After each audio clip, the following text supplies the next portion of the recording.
Lu pernah nggak sih? Jadi ketika lu berada di dalam sebuah seminar atau mungkin di sebuah acara atau mungkin di sebuah workshop, lu memperhatikan pembicaranya, dia bercerita, dan ketika lu melihat jam, wah gila udah sejam lagi ya, tapi nggak berasa ya.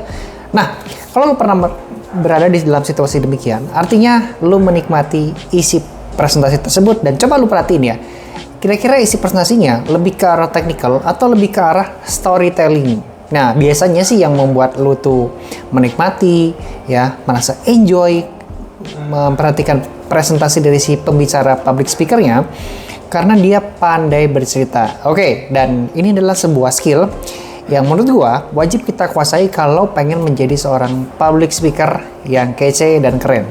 Khususnya ketika kita membawakan acara di atas panggung, dan ini bisa membuat si penyelenggara, ataupun peserta itu pengen manggil lo lagi atau pengen dengerin lo lagi untuk ngomong di atas panggung.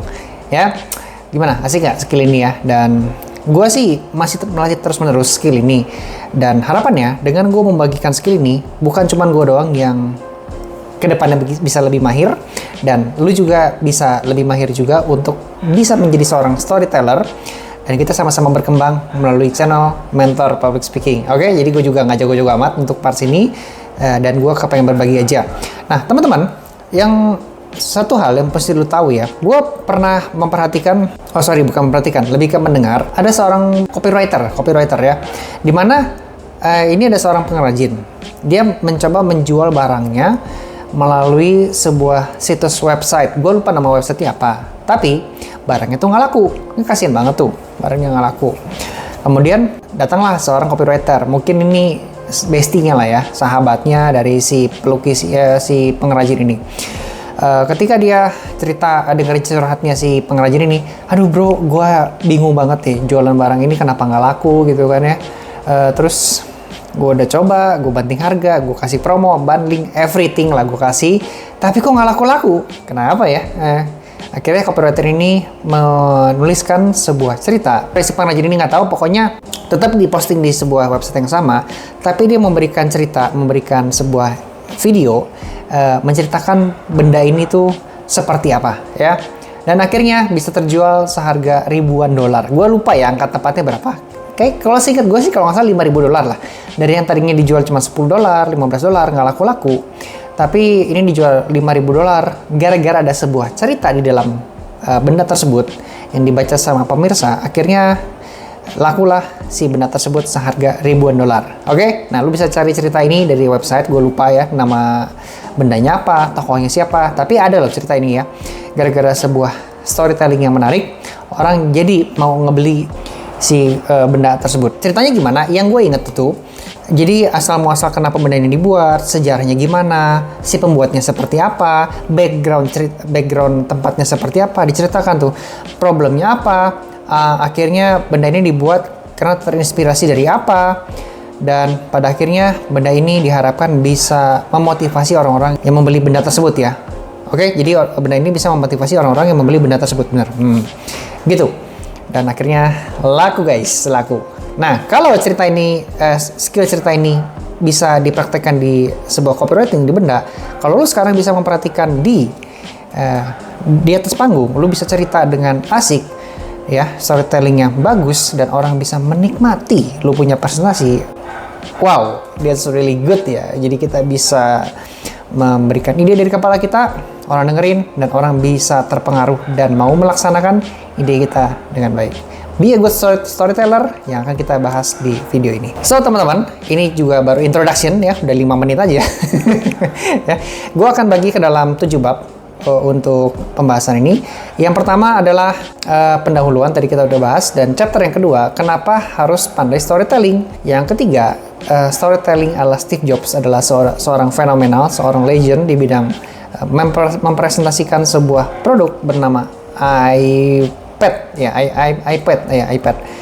Dan kenapa dengan sebuah benda kecil ini tapi kok bisa lakunya sampai ribuan piece, bahkan jutaan piece ya orang membeli benda tersebut ya, karena kekuatan storytellingnya Steve Jobs. Kemudian chapter 4 kita akan bahas tentang pendekatan logika versus emosi dalam storytelling. Kemudian chapter 5 kita akan ngomongin soal mengidentifikasi audience dan gimana caranya menyesuaikan cerita. Yang keenam adalah alur cerita yang efektif, ya. Dan yang ketujuh, gimana caranya kita bisa melatih keterampilan storytelling. So, guys, if you want to get a drink like a coffee or tea, silakan diambil dulu, seruput kopi dulu, seruput teh dulu, dan kita nikmati pembelajaran yang satu ini, ya. Kita mulai di chapter yang kedua. Nah, chapter yang kedua, kenapa harus pandai storytelling? Ya, gue udah sebutin di awal ya, secara sepintas, udah di spin off gitu ya. Kenapa harus pandai storytelling? Tapi gue mau coba rangkum dengan poin-poin yang lebih terdefinisi di chapter ini. Nah, ada 3 poin. Pertama, kita butuh yang namanya menarik perhatian audiens. Namanya creators economy. Ya, sekarang kita sudah masuk di era sih. Menurut gue, attention itu menjadi sebuah resources yang harus kita menangkan, yang harus kita miliki dari audiens, supaya kita bisa mampu menjual barang dengan lebih gampang. Kalau attention orang nggak dapet, maka mereka malas dengerin kita ngomong dan boro-boro dengerin sampai akhir. 3 detik aja langsung di skip gitu ya. Itu namanya hook tuh. Nah, jadi dengan lu bisa jago storytelling, dia bisa menikmati konten lu, atau mungkin presentasi lu, atau lu punya cerita sampai beres. Nah, hook memang penting untuk dia dengerin kita. Tapi kalau pengen dengerin sampai akhir, lu harus pandai bercerita, ya. Mungkin konten lu berisi 10 menit, 15 menit, 3 detik pertama, pakai hook gitu ya. Nah, setelahnya lu harus pandai bercerita supaya membuat mereka mau mendengar penjelasan lu sampai beresnya. Perhatian itu menjadi penting. Ngomongin soal resources untuk manusia, sekarang ini kita punya 4 resources. Yang pertama adalah waktu, energi, terus duit, ya, dan yang terakhir namanya attention, fokus ya. Jadi kita ada 4 ya. Jadi attention ini harus lu menangin untuk mendapatkan hati dan ini ya, royal base ya, disebutnya apa ya, royal, hati yang royal gitu ya, pengennya dengerin doang bukan yang lain, itu dengan cara mendapatkan atensi. Nah, di poin yang nomor 2 itu ketika lu bisa jago bercerita, jago storytelling, ini bisa meningkatkan pemahaman dan retensi ya. Jadi kalau lu ngejelasin sesuatu secara teknikal, biasanya orang akan nguap, bosan, ngantuk, atau nggak paham sama sekali. Dengan menyelipkan storytelling, di dalam storytelling itu ada cerita tokohnya siapa, kesulitannya gimana, akhirnya dia mendapatkan sebuah wangsit atau wahyu ya seperti apa, dan akhirnya dengan wahyu tersebut dia mencoba menyelesaikan masalah yang dialami, dan pada akhirnya menjadi seorang champion atau pemenang. Mereka akan paham the fitur dari yang lu terangin. Ya, gue kasih contoh aja, misalnya begini, lu mau menerangkan sebuah ini ya, handphone ya. Handphone ini punya security yang mantap lah, anti tembus. Yang mana kebanyakan handphone itu gampang ditembus, gampang dibobol, gampang dihack, dan fitur ini dengan 3 autentikasi misalnya ya. Biasanya kan autentikasi cuma 2 nih, sekarang ada 3 ya. Mungkin dengan fitur wajah, SMS dulu ya, atau mungkin dengan sidik jari ya, ada 3 nih, SMS, sidik jari, dan wajah misalnya gitu. Maka ini membuat autentikasi lebih aman, lebih bagus, dan nggak gampang dibobol. Tapi kalau kita nerangin kayak begini doang, orang bingung. Oh iya, bagus, ya udah gitu. Ya udah, terus kenapa? Ya nggak? Tapi kalau lo memberikan cerita, jadi bro, gue nih punya teman namanya Mawar ya. Mawar ini punya duit sekitar 1M di rekeningnya. Aduh, sedih banget sih dengan cerita ini ya. Dimana ketika dia lagi jalan-jalan, pas dia buka handphonenya, tiba-tiba saldonya tinggal 100.000. Kaget dia, loh kok bisa tinggal 100.000? Ternyata handphonenya ini kena bobol sama seorang hacker ya. Jadi si hacker ini berhasil menembus ke handphone dia, dapetin pin sandingnya dia, dan di luar sepengetahuan si Mawar, si hacker ini berhasil mentransfer duit Mawar ke rekeningnya si hacker tersebut dan langsung menghilangkan jejak tanpa ketahuan sama sekali. Ih, sedih banget ya. Coba aja kalau misalnya si Mawar punya 3 autentikasi ya dari fitur yang handphone yang gue tawarin nih, pasti nggak bakal kebobol deh si akunnya. Hacker itu bakal kesel, bakal berpaling muka, dia akan cari korban yang lain, bukan si Mawar. Nah, lu nggak kepengen dong kejadian ke si Mawar ini menimpa diri lu. Nah, kayak gitu teman-teman ya. Jadi dengan kita menjelaskan cerita, orang akan lebih paham, oh gini ya manfaat fiturnya ya, oh ternyata mungkin aja nih gue jadi korban kayak si Mawar, dan gue nggak pengen sih gue mengalami nasib kayak Mawar. Makanya gue harus memiliki 3 autentikasi faktor yang ditawarin sama si penjual barusan. Gitu ya, jadi itu bisa meningkatkan pemahaman dan retensi. Nextnya, teman-teman, kita juga bisa membangun koneksi secara emosional. Kalau kita cuma ceritain fitur, ceritain ngomongin soal technical problem ya, yang mana terlalu poin-poin banget, orang bakal bingung. Tapi kalau kita bisa memberikan cerita, orangnya siapa, tokohnya siapa, kayak tadi gue cerita si Mawar, orang bakal lebih merasa, relate sama kehidupan gue ya. Oke deh, oke, gue paham ceritanya, gitu. Ya, jadi secara hati itu bisa lebih terkoneksi. Gimana juga teman-teman, manusia lebih gampang mengerti dan terkoneksi secara emosi ketimbang secara logika. Maka kalau kita mau menyentuh logikanya dia, kita harus memberikan koneksi secara emosi terlebih dahulu, barulah kita mengkoneksikan logikanya. Ya, kalau kita dihajar langsung ke logika, mereka seringnya langsung, aduh, malas mikir gua, pusing, udah. That's why hook itu perlu, ya. Kata-kata emosi diselipin dengan sebuah cerita itu juga perlu, ya. That's why the reason. Oke, kita langsung masuk ke chapter yang ketiga. Langsung aja teman-teman ya, lu bisa cari video presentasinya Steve Jobs di YouTube, di mana dia memberikan presentasi yang memukau, dan dia banyak dijadikan sebagai studi kasus untuk orang-orang seperti gue ini ya, public speaker, pembicara, untuk belajar gimana cara dia presentasi. Coba lu perhatiin ya, 30 menit pertama aja, atau mungkin 5 menit pertama deh, ada nggak Steve Jobs menceritakan fitur Apple ya dengan kamera 12 megapiksel, kemudian layarnya QLED, ya, kemudian memiliki prosesor nggak ada ya ngomongin begitu ya. Dia banyak memulai presentasi, guys, hari ini gue mau menunjukkan sesuatu yang sangat luar biasa, amazing, ya, unbelievable, dan pastinya ini bakal mengguncang dunia. Oke, ya, ini adalah kata-kata yang bisa memberikan rasa penasaran dari si audiens. Apa nih? Kayaknya keren banget nih. Oke, gara-gara hal tersebut, orang makin penasaran dan pengen memperhatikan presentasi Steve Jobs itu isinya seperti apa. Kemudian setelah dia memberikan hook penasaran itu, dia bercerita, ya, jadi gue punya tetangga ya, dimana dia susah banget nih untuk menggunakan teleponnya. Kemudian dia pas telepon, dia kesel banget. Kenapa? Karena tombol keypadnya ini rusak. Nah, ketika rusak, dia harus benerin, dan itu memakan waktu yang lama banget. Tapi dengan fitur yang satu ini yang bakal gue ceritain sama lu semua, ini membuat dia lebih gampang, lebih tenang, lebih nyaman dalam menggunakan benda yang satu ini ya. Dan ketika dia compare nih, ya, gue akan melakukan uji coba dong. Ini gue Steve Jobs ya. Gue akan melakukan uji coba dong. Ya, handphone si BlackBerry versus handphone yang punya gue ini, dia merasa lebih gampang memakai handphone satu ini karena selain lebih minim terhadap maintenance, ini juga ternyata lebih gampang digunakan. Kalau keypad itu kita pencet apa, semakin lama itu sensitivitasnya semakin berkurang dan kita menekan harus lebih kencang. Tapi kalau yang ini kita nekan mau lu udah 10.000 kali, 20.000 kali, tetap aja sama kualitasnya. So guys, welcome, this is iPhone misalnya gitu ya. Seperti itu ya. Jadi dia memberikan sebuah storytelling yang bagus banget untuk membridging fitur yang mau dijelaskan kepada audiens. Oke? Jadi kalau kita simpulkan, Steve Jobs itu gimana cara memberikan presentasi? Dia intinya menggunakan kata-kata yang keren-keren ya, unbelievable, amazing, ya, extraordinary ya. Nah, dia itu bisa menggugah penasarannya si audiens.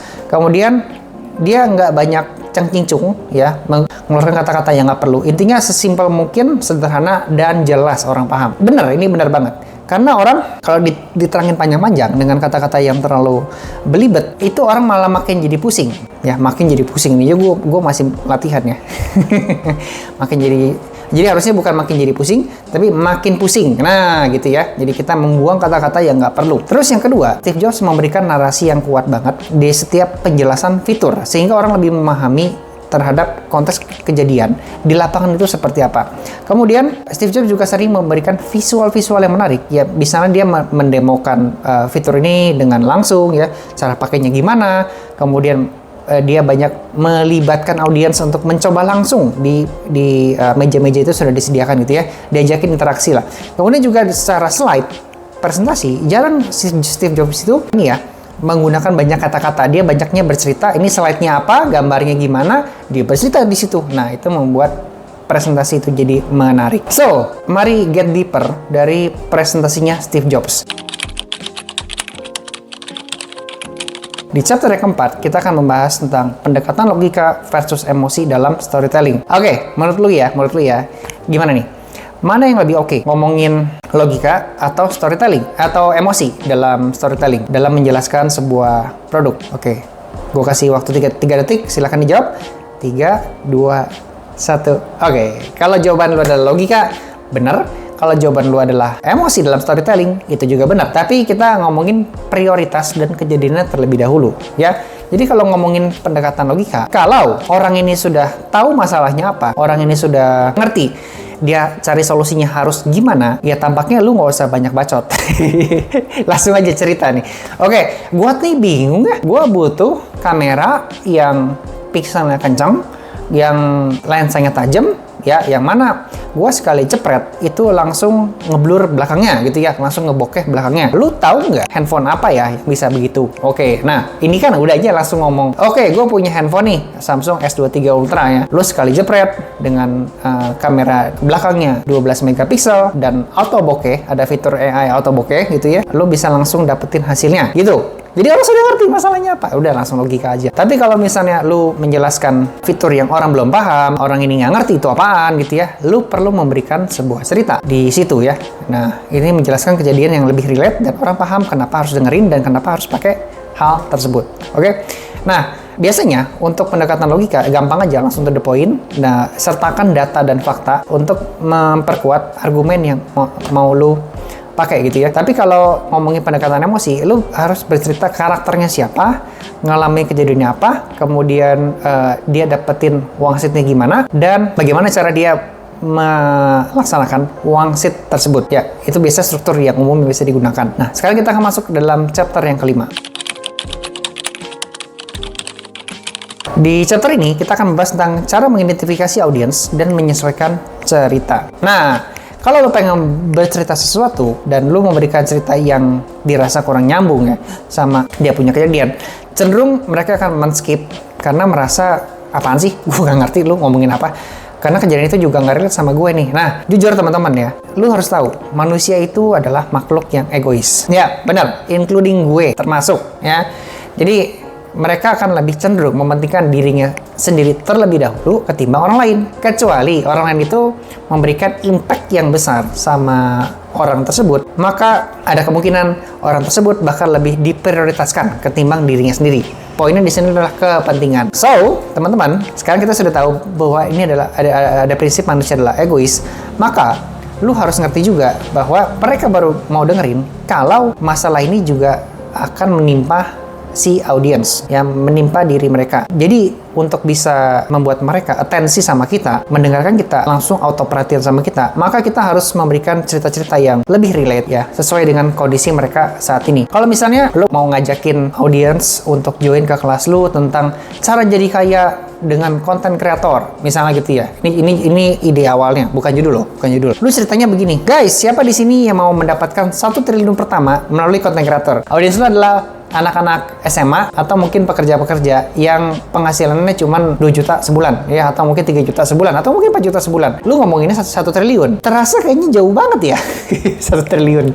Dan kan kita tahu ya kalau 1 triliun itu nggak paling segelintir orang lah yang punya di Indonesia. Nah, jadi rasanya terlalu tinggi jangkauannya. Nah, lu harus menyesuaikan judulnya ya, angkanya dengan si audiens. Jadi lu bisa ceritain, pertama kita buka jadi judul, cara mendapatkan 100 juta pertama melalui konten kreator. Misalnya gitu ya, itu kan terasa lebih relate sama orang-orang yang penghasilan 2-4 juta ketimbang yang 1 triliun melalui konten kreator. Kejauhan.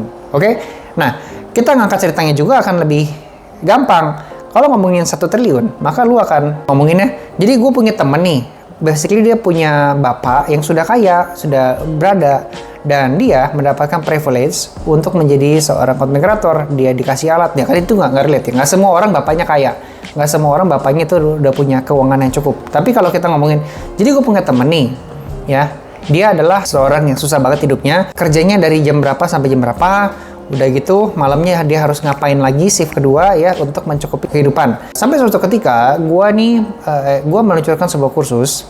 Dan orang ini menemukan kursus tersebut, dia mempelajari metode gua, dia mempelajari cara-caranya gimana, dan dia mempraktekkan dengan tekun setiap harinya. Lalu, orang ini di konten yang ke-41, dia langsung dapetin views sekian K, misalnya gitu, dan kebetulan dia memiliki produk digital yang sudah dia bikin dengan hasil pengajaran yang sudah gue berikan ke beliau. Dan sekarang dia sudah mendapatkan penghasilan sampai dengan 100 juta. Misalnya gitu ya. Itu terasa lebih relate karena ada kejadian orang susahnya gitu ya. Tapi kalau yang tadi pertama kan bapaknya orang kaya, itu nggak relate. Jadi teman-teman, lu harus tahu dulu audiens lu seperti apa, lu ngomong sama siapa, dan informasi apa yang lu mau berikan sama mereka, itu harus dilihat dulu sama kondisi mereka saat ini. Seperti apa yang mesti lu kenali dari seorang audiens ya. Pertama, minat mereka apa ya. Lu kalau ngomongin lu hobinya tekan, ya gue hobinya tekan, terus ngomongin sama lu nih hobinya konten kreator, terasa kurang dapat. Jadi kalau gue ngomong mungkin lu nggak dengerin, tapi kalau gue cerita konten kreator, gue lebih sukses dari lu, dan lu mau pengen tahu info lebih lanjut, lu bakal dengerin gue. Ya nggak sih? Ya nggak? Gitu ya. Itulah kenapa ada workshop kan gitu kan. Kita menjual informasi yang lebih rahasia dan lebih premium. Nah, kemudian yang harus lu ketahui juga dari seorang audiens adalah kebutuhannya seperti apa dan tantangan yang mereka hadapi itu seperti apa. Itu poin pertama. Yang berikutnya adalah sesuaikan pesan. Oke? Sesuaikan pesan. Dan yang ketiga, gunakan bahasa yang tepat. Jadi kalau bahasanya mereka lebih seringnya formal, maka lu juga harus menggunakan bahasa yang formal. Mereka bahasanya adalah gue lu, sebisa mungkin lu juga gue lu. Gitu. Ya, sekarang kan karena gue nggak tahu nih audiens gue seperti apa dan gue lebih enjoy ngomongnya seperti ini, ya udah gue ngomongnya gue lu ya. Jadi gue mengajak audiens yang sevibrasi sama gue gitu. Tapi kalau konteksnya dulu lagi di lapangan, sebisa mungkin lu yang menyesuaikan dengan gaya bahasa mereka ya. Kita masuk ke chapter berikutnya. Ngomongin alur cerita yang efektif. Nah, ini simpel aja teman-teman ya. Kalau lu pengen cerita sesuatu, menjelaskan sebuah fitur atau kejadian, biar ngomongnya nggak belibet, ini harus lu latih. Pertama, lu mulai dengan pengenalan terlebih dahulu. Pengenalan di sini biasanya lu dengan hook, ya. Lu angkat masalah orang apa, lu bisa ngangkat problem yang paling relate sama orang tersebut apa, lu angkat masalahnya. Kemudian masalah itu menyebabkan konfliknya seperti apa, kemudian akhirnya dia di titik terendahnya seperti apa, ya, which is itu namanya klimaks. Lalu dia mendapatkan solusinya bagaimana, dan pada akhirnya lu berikan penutup. Jadi bagaimana cara dia melaksanakan solusi itu, akhirnya dia menjadi championnya seperti apa, ya. Lu bisa pakai alur cerita seperti ini. Nah, sekarang kita masuk di part yang ketujuh, ya, nggak terasa ya, lumayan 25 menit. Chapter yang ketujuh adalah gimana caranya kita melatih keterampilan storytelling, keterampilan bercerita. The first thing first adalah lu harus sadar, lu ngomongnya gimana, apakah kecepatan, apakah sudah punya intonasi, ya, apakah lu sudah menggunakan kata-kata yang tepat. Di sini, lu harus membaca buku, ya. Mungkin simpelnya adalah membaca buku. Bacalah buku-buku novel, cerita yang ada percakapan kata-katanya. Jadi dengan membaca buku, lu akan merasakan, ini kayaknya gue bacanya datar banget deh. Ini kayaknya gue bacanya kurang oke deh. Baca buku cerita, rasakan feelingnya seperti apa. Nah, itu adalah ngomongin intonasi suara dan belah mananya, pause-nya, clarity-nya gimana, jelas nggak, itu untuk melatih hal tersebut.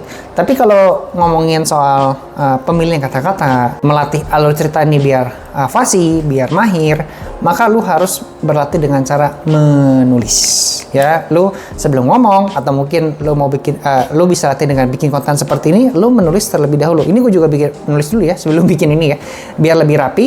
Lu menulis terlebih dahulu. Dan lu latih apa yang lu mau ngomong, ya, menulis secara rutin 30 hari secara terus-menerus, rasakan apa yang bakal lu dapat dari hasil latihan tersebut. Lalu lu juga bisa jadi setelah latihan baca buku, lu latihan nulis, sekarang saatnya berpraktek di depan kamera. Seperti ini, ya, latihan berpraktek di depan kamera. Nah, level up berikutnya adalah lu coba ngomong sama orang terdekat dan lu traktir mereka. Bro, lu dengerin gue ngomong ya, gue lagi mau latihan nih, nanti gue traktir lu makan. Soalnya kalau orang nih kagak dikasih hadiah suka pamrih ya, suka pamrih. Kecuali bestie banget. Ya oke lah, tapi sebagai tanda terima kasih udah mau dengerin gue ngomong, gue ajak makan lah. Itu misalnya gitu ya. Silahkan dilatih. Oke, sekarang kita masuk ke dalam chapter penutup, di mana kita simpulkan. Tadi gue sudah bahas di pendahuluan, itu tujuannya untuk memunculkan motivasi lu kenapa harus menguasai storytelling. Kemudian di chapter kedua kita sudah bahas mengapa harus pandai storytelling. Di chapter ketiga tadi kita sudah bahas tentang Steve Jobs punya sampling ya, gimana cara dia melakukan presentasi. Di keempat adalah pendekatan logika versus emosi dalam storytelling. Kapan pakainya, mana yang lebih kita, kapan momentum yang pas untuk kita pakai. Di chapter yang kelima kita ngomongin cara mengidentifikasi audiens dan menyesuaikan cerita. Kemudian di chapter yang keenam adalah ngomongin alur cerita yang efektif.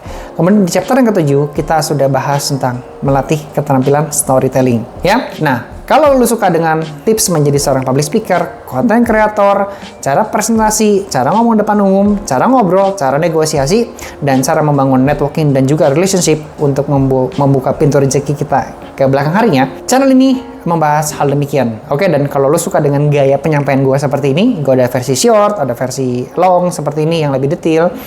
Ya udah, monggo di-subscribe ya supaya lu gak ketinggalan update gue berikutnya secara lebih real time ya. Jadi lu tekan subscribe, lu tekan tombol lonceng, dan gue juga punya e-course seputar komunikasi. Lu bisa cek link yang di bawah sini ya. Dan I will see you in the next video. Thank you sudah menyaksikan sampai akhir, dan biar gue tahu ya lu menyaksikan sampai akhir apa enggak, tolong ya komen akhir ya, akhir AKHIR akhir ya di kolom komentar biar gue tahu lu menyaksikan sampai beres. Dan oke, itu aja. Giveaway nggak ada.